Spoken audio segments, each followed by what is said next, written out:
I am worried about my routine when the mornings get darker and the evenings get shorter. Good morning. It is still morning. I'm back to being the bagman today. Thought my bagman days were over, but I'm always carrying stuff everywhere. Anyway, so this is some conversation I probably have every year, actually. You know, we get into a routine, especially, it's probably the biggest opportunity we've had to get into a routine in a while, with restrictions lifting, and have been for a while now. But every year, apart from last year, we kind of have this conversation where people are in a routine, and then it's like, the evenings are starting to get shorter. They're not really yet, but they will be.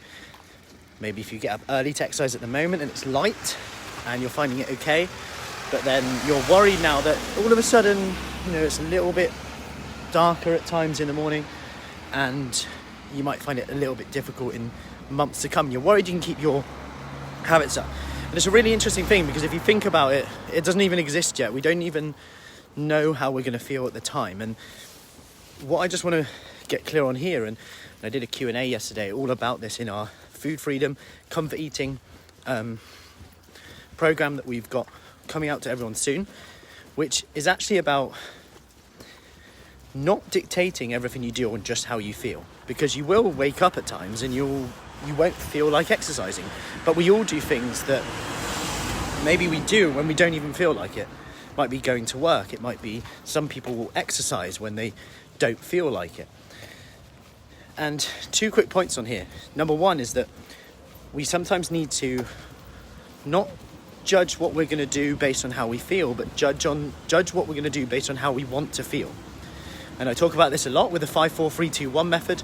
Just by counting down from 5-4-3-2-1, you activate your prefrontal cortex in your brain, which allows you to make better informed, more intelligent decisions based on where you want to be long term. So I'll give you an example. You might hit the snooze alarm and go, should I get up yet? Should I not? Just count down from 5-4-3-2-1 and then go. Get up. Just decide to do it. All of a sudden you're snapping out of that autopilot. It could be when you open the fridge. 5-4-3-2-1, just need to go to bed. It's late at night. I'm actually tired. I'm seeking to change the way I feel via food here, but actually I just need to go to bed. And we talk about defining what your 5-4-3-2-1 will be to overcome procrastination. And number 2, when it comes to this, is it's actually just the fear of unknown and something changing. We don't like change, right? We know that human beings don't like change. Any change has the potential to rock a boat. But these obstacles are on the way, not in the way. And if you're someone who does struggle with darker mornings, and it's not necessarily something that's different or weird. Like, I think anyone, you ask anyone, most people have more energy when it's sunny and daylight, and that's due to hormones, due to getting that sunlight in us. We tend to stay awake, whereas when it's dark, we're more likely to go to sleep. We have circadian rhythm, of course, and that light helps us. And if we're not getting light or outside, that can influence our sleep as well. So there's all these things that come into it. So it might be that we just need to, one, try it, because we don't actually know.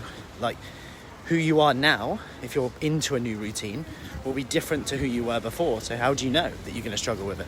You don't even know, right? We're just guessing that we might. Number 2, you might just want to change your expectations a little bit.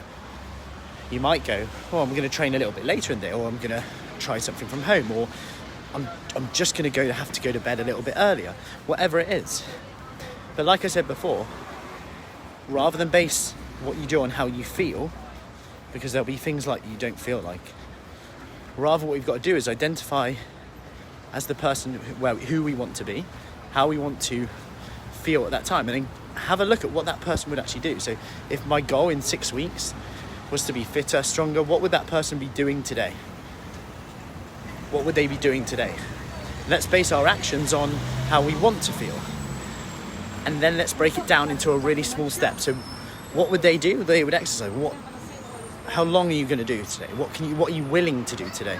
And then you've got to bridge that gap and match it in, whether it's 5 minutes, 10 minutes. Doesn't have to be this big thing. Doesn't have to be a whole 30-minute workout. It can be a 1-minute workout, it can be a 5-minute workout, and all these things, these obstacles, that voice in our head will then go, yeah, but 5 minutes won't do anything. And that's the key thing here.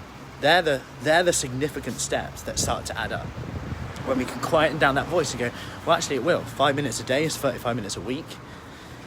If I add in another 35 minutes a week, how would I feel then? Research shows that if I break up sedentary behaviour, like seated for long periods of time, that can have a big boost on my insulin sensitivity, my risk of diabetes, metabolism. We start to go, actually, there's a lot of benefits here. In stuff that I write off as insignificant, so insignificant that I do nothing, which means by default I get worse. So, I hope you know where that's going. Small habits, compound effect, remember that. So just think, if there's one thing that you could do today that would make everything else easier or unnecessary, what would that one thing be? You don't have to do it all, you don't have to be perfect. If you feel like you're falling behind, remember that's just overwhelm, and that's just a fear that's probably made up and not even real. Anyway, I'll leave you at that. Make it a great day, and I'll see you soon. Take care.